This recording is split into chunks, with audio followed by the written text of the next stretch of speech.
સમાચાર અમદાવાદમાંથી કે જ્યાં એસવીપી હોસ્પિટલના સૂપમાંથી જીવાત નીકળવા મુદ્દે કાર્યવાહી થઈ છે।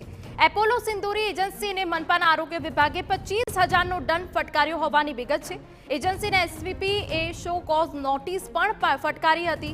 નોટિસનો જવાબ મળ્યા બાદ એસવીપી હોસ્પિટલ પણ એજન્સી સામે કાર્યવાહી કરશે તેવી વિગત મળી રહી છે। પરંતુ જે વિગત સામે આવી રહી છે તે વિગત પ્રમાણે એજન્સીને મનપાના આરોગ્ય વિભાગે 25,000નો દંડ ફટકાર્યો છે। હોસ્પિટલ તરફથી પણ કાર્યવાહી કરવામાં આવશે। એજન્સીને એસવીપીએ શોકોઝ નોટિસ પણ ફટકારી હતી।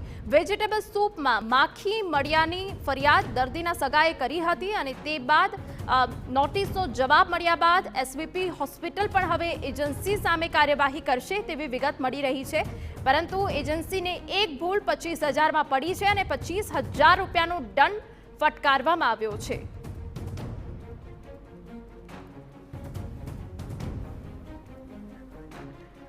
એપોલો સિંદૂરી એજન્સીને 25,000નો દંડ ફટકારાયો છે। એજન્સીને આ પહેલા એસવીપી હોસ્પિટલે શોકોઝ નોટિસ ફટકારી હતી। હવે નોટિસનો જવાબ મળ્યા બાદ એસવીપી હોસ્પિટલ પણ એજન્સી સામે કાર્યવાહી કરી શકે છે તેવી હાલ તો વિગત મળી રહી છે।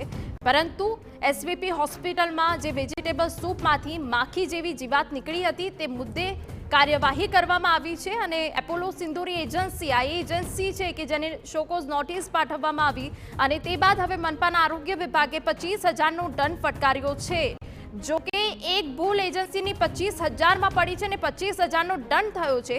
એજન્સીને એસવીપીએ શોકોઝ નોટિસ પણ ફટકારી હતી। બીજી વખત આવી કોઈ ભૂલ કોઈ પણ એજન્સી ન કરે તે માટે મનપા આરોગ્ય વિભાગ દ્વારા આ કાર્યવાહી કરવામાં આવી।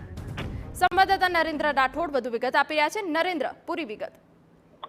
જી, મહાનગરપાલિકા સંચાલિત જે એસવીપી હોસ્પિટલ છે એમાં ગઈકાલે એક વિડીયો સામે આવ્યો હતો જેમાં જે દર્દી છે એના સંબંધી દ્વારા વિડીયો બનાવવામાં આવ્યો હતો અને એમાં સ્પષ્ટ જોવા મળી રહ્યું હતું કે સૂપ જે આપવામાં આવે છે એ સૂપની અંદર જીવાત હતી અને આ જ બાબતને ગંભીરતાથી લઈ અમદાવાદ મહાનગરપાલિકાના આરોગ્ય વિભાગ દ્વારા જે એજન્સી છે અપોલો સિંદૂરી કરીને એજન્સી છે એ એજન્સીને 25,000 રૂપિયાનો દંડ ફટકારવામાં આવ્યો છે। આ સિવાય ગઈકાલે જ એસવીપી હોસ્પિટલ દ્વારા જે એજન્સી છે એને શોકોઝ નોટિસ પણ ફટકારવામાં આવી હતી। એમાં કારણ દર્શાવવામાં આવ્યા હતા। જી બિલકુલ, જે રીતે એપોલો સિંદૂરી એજન્સીને મનપાના આરોગ્ય વિભાગે 25,000નો દંડ ફટકાર્યો।